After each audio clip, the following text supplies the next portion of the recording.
Hi, my name's Karen, and I believe this is a beautiful Monday. And I wanted to talk a little bit by visualization. Everybody has probably written something or done something on that. I mean, the prayer maps and writing lists and basically meditating on something. There's all these little techniques, and it's like, okay, we're kind of, there's a group, we have different groups kind of thing, and there's one group that's always living in the past, always what could be, what was, and I blew it. Then there's this other group that's living in the future. I want this, this, and this. And their list is so long, it's like, that's a lot to concentrate on and do it. And I'm not saying you shouldn't, but what's most important in the visualization or the imagination is running that imagination through your heart chakra. And it's also living present in our moment, okay? Because if we have this loving God who wants to give us everything, we also have to trust in the moment we are in right now.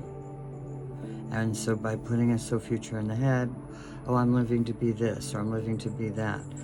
I had a mother who was constantly living in the future.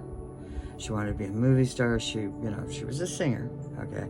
She wanted to have this, person in her life. She wanted to have this person in her life, and it was like, it was always out of reach.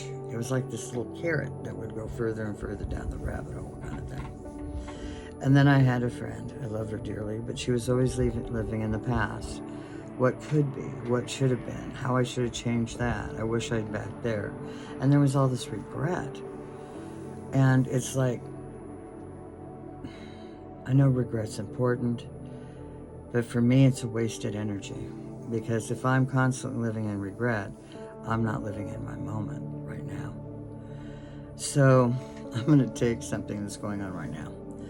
I have this, I'm very lucky to have a lovely house, but I flip houses, so that's, I'm always in a, how do you say it, a constant state of construction, usually. And my visualization is very nuts and bolts. It's like I go into a house where maybe the realtor does not see what I see. I see all its potential. I do this in men, I do this in animals, I do this in children, I do this in everything. And that's not necessarily a good place to live, okay? I'm going to be honest. It can get you into trouble, especially if you do that